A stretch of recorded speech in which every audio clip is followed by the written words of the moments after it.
Señoras y señores, muy buenos días. Bienvenidos al programa Islam Hoy. El pequeño espacio que se disputan árabes y judíos se encuentra ubicado en un conflictivo lugar. Las crónicas más viejas documentan pulseadas entre Egipto al sur y Mesopotamia al norte. Luego vinieron las conquistas asirias, babilonias, persas, griegas, romanas, árabes, cristianas, turcas e inglesas, hasta llegar al día de hoy, en que se eterniza la confrontación entre pueblos arraigados a esa tierra que, para respaldar sus derechos, se basan en sus propias narrativas. Después de la Segunda Guerra Mundial arreció la demanda emancipadora judía. La potencia colonial británica llevó el caso a las Naciones Unidas para provocar su condena. El tiro le salió al revés. Las Naciones Unidas votaron el fin del mandato británico y la partición de Palestina en dos estados, uno judío y otro árabe. A finales del siglo XIX, cuando llegó el movimiento sionista, Palestina era una realidad muy diferente y muy viva en aquel momento. Una población de 500.000 de árabes con 80.000 cristianos y 25.000 judíos en pacífica convivencia y étnicamente indiferenciables. Habitaba 672 localidades con un sector agrícola respetable y una industria manufacturera en desarrollo.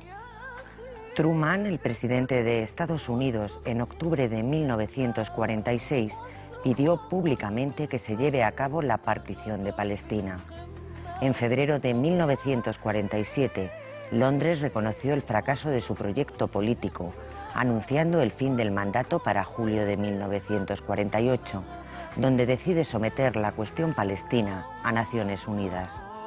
La comisión creada al efecto traza un plan de partición que es sometido a la Asamblea General de la ONU y aprobado en noviembre de 1947 con la resolución 181. El Estado judío ocupará el 55% de Palestina, con 500.000 de judíos y 400.000 árabes. El Estado árabe, el resto con 700.000 árabes y unos miles de judíos. Jerusalén queda aparte con una población paritaria de 200.000 personas. Ben Gurión da el visto bueno al plan y el 14 de mayo de 1948 proclama la creación del Estado de Israel. El rechazo palestino a la división de su patria ya no tiene receptor y por la fuerza de las armas y el terror, durante años y años, el sionismo lleva a cabo la expulsión de más de cientos de miles de árabes. Es la Nakba, la catástrofe, el comienzo de la pesadilla para un pueblo de la que todavía no ha despertado, como pueden atestiguar estos últimos meses los palestinos gazatíes. Me acompaña en el debate de hoy Jorge Ramos Tolosa, profesor de Historia e investigador del Departamento de Historia Contemporánea de la Universidad de Valencia, especialista en Historia Contemporánea de Palestina e Israel. Jorge Ramos Tolosa, este joven historiador, trabajó en una tesis doctoral sobre la cuestión palestina y la creación del Estado de Israel en este periodo. Participa en varios encuentros, seminarios, coloquios sobre Palestina. Bienvenido, Jorge. Muchas gracias, encantado de estar aquí.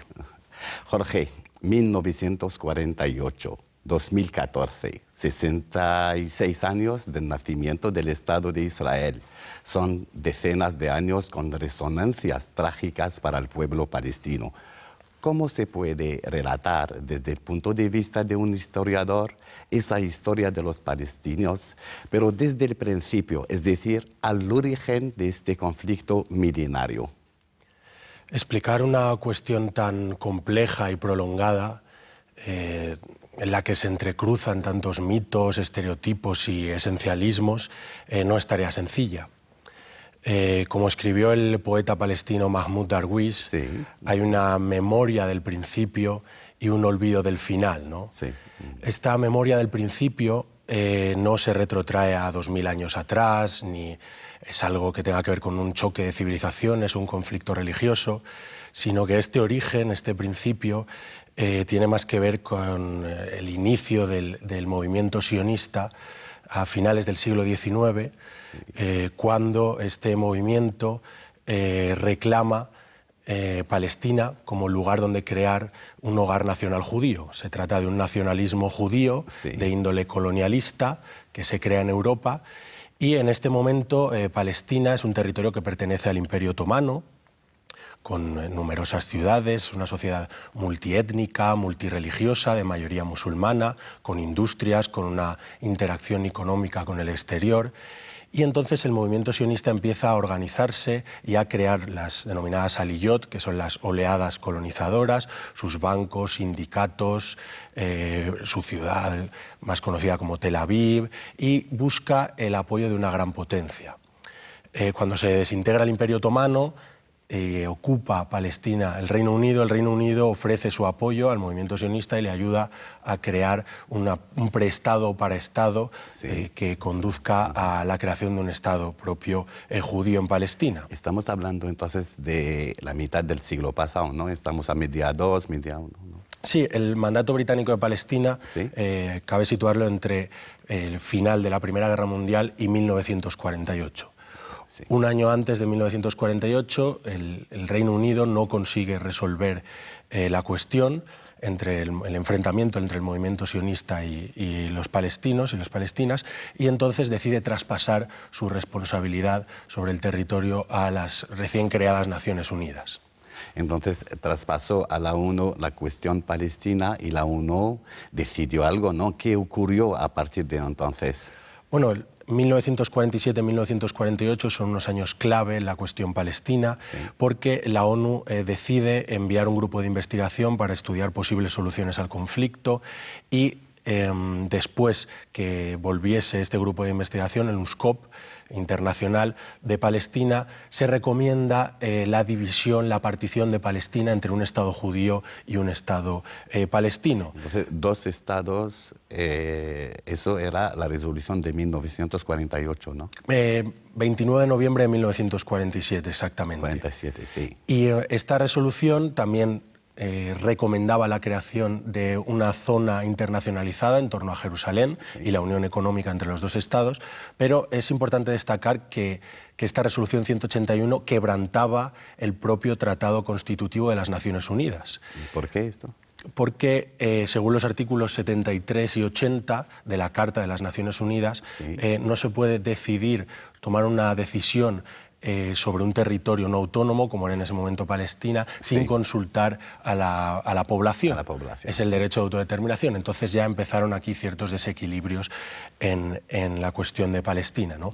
Un día después, prácticamente, de la aprobación de este plan de partición, se desata una guerra civil en Palestina, y en este contexto es cuando ya llega la denominada por el pueblo palestino la Nakba, la catástrofe o desastre que supuso la limpieza étnica de Palestina a manos de las tropas sionistas, y el 14 de mayo de 1948 la creación del Estado de Israel, porque esta Nakba es tanto anterior al Estado de Israel como posterior, ¿no? ¿Ha sido anterior también? Sí. Sí, entonces así empezaba una larga lucha y trágica historia de los palestinos, ¿no? Efectivamente, un día después de la declaración de independencia del Estado de Israel, los estados árabes de alrededor declaran la guerra al recién creado Estado, y en este contexto el Estado israelí conquista un 22% más de territorio. Recordamos que la ONU había asignado un 55% de Palestina, y bueno, consigue finalmente un 78% de la Palestina histórica el Estado de Israel. Después se firman unos armisticios y Jordania pasa a anexionarse Cisjordania y Jerusalén Este, y Gaza pasa a administrar Egipto, hasta 1967, cuando la denominada también por el pueblo palestino Nakba, el Estado de Israel, en la Guerra de los 6 días, conquista ya la totalidad de Palestina, los Altos del Golán y la península del Sinaí, ¿no? Y empieza un nuevo periodo en el que Cisjordania, Jerusalén Este y Gaza están bajo ocupación del Estado de Israel, y entonces se desarrollan las políticas de colonización y de checkpoints, de asentamientos. A partir, por supuesto, de 2002 se construye el muro. de Cisjordania y la situación en la que, más similar a la que podemos ver en la actualidad, ¿no? Sí, sí. Entonces son casi 60 años, ¿no?, de ocupación y de lucha por parte de los palestinos, pero ha habido periodos, ¿no?, de revueltas, etcétera.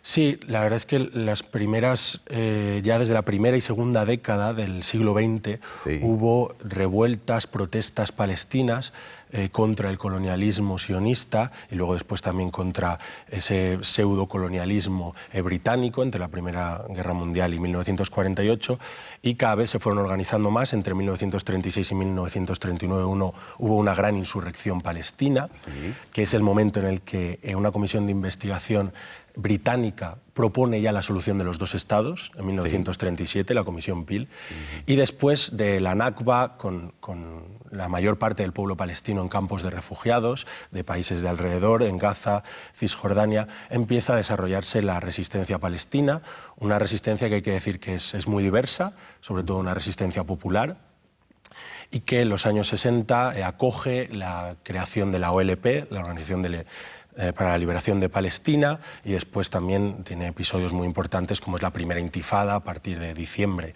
de 1967, Sí. cuando se crea también el movimiento de resistencia islámico Hamas. Sí. Y en la década de 1990 llega un nuevo contexto con la caída del bloque soviético y el fin de la Guerra Fría, un denominado proceso de paz, se crea la Autoridad Palestina, pero sin embargo, ¿no?, hay también para el pueblo palestino se considera un presente eterno la Nakba, porque la colonización continúa, la ocupación todavía se sofistica más día a día, y los grandes temas, los refugiados, las fronteras, qué pasa con Jerusalén y qué ocurre con los asentamientos, pues no se dialoga sobre ellos y no se llega a una solución, ¿no?, respecto Sí. a la propia legalidad internacional, que es que la ONU ya en diciembre del 48 estableció, mediante la resolución 194, que el pueblo palestino expulsado de sus casas durante la Nakba tenía el derecho al retorno. Sí. Sin embargo, esto no se ha cumplido todavía, así como tampoco se ha cumplido la resolución 242, por ejemplo, del Consejo de Seguridad de la ONU, que en 1967 reclamó y exigió al Estado de Israel la retirada de los territorios ocupados, y toda una serie más de problemáticas y de resoluciones del derecho internacional que no se han cumplido. Sí, y varios países en el mundo, ¿no?, han reconocido Palestina como Estado, ¿no? Sí, la verdad es que cada vez son más. Recientemente también ha sido Suecia, el primer país de la Unión Europea. Que es el primer país de la Unión Europea, ¿no? El Parlamento británico también lo ha recomendado. Sí. Sin embargo, es interesante resaltar que si este reconocimiento de un Estado palestino no viene acompañado de el cumplimiento con los derechos humanos y de la legalidad internacional. Y las resoluciones, ¿no?, que están pendientes. Por ¿no? supuesto. Pues puede ser algo que no solucione demasiado, por desgracia, ¿no? La solución pasa por el cumplimiento de la legalidad internacional y los derechos fundamentales del pueblo palestino. Palestina, y en este lugar donde nació el término de paz, deseamos dirigir una invitación a todos para elevar juntos una intensa oración pidiendo a Dios el don de la paz. Tenemos el deber de hacernos instrumentos y constructores de la paz. Construir la paz es difícil, pero vivir sin paz es un tormento. Agradecemos al historiador Jorge Ramos Tolosa su presencia en esta primera parte del programa dedicado a la historia de Palestina. Muchas gracias, Jorge. Un placer, Luciano. Volveremos a escucharle la semana que viene, hablándonos de la memoria colectiva y de los lugares simbólicos de Palestina. Muchas gracias. Y de ustedes también nos despedimos deseándoles un fin de semana muy feliz. Adiós.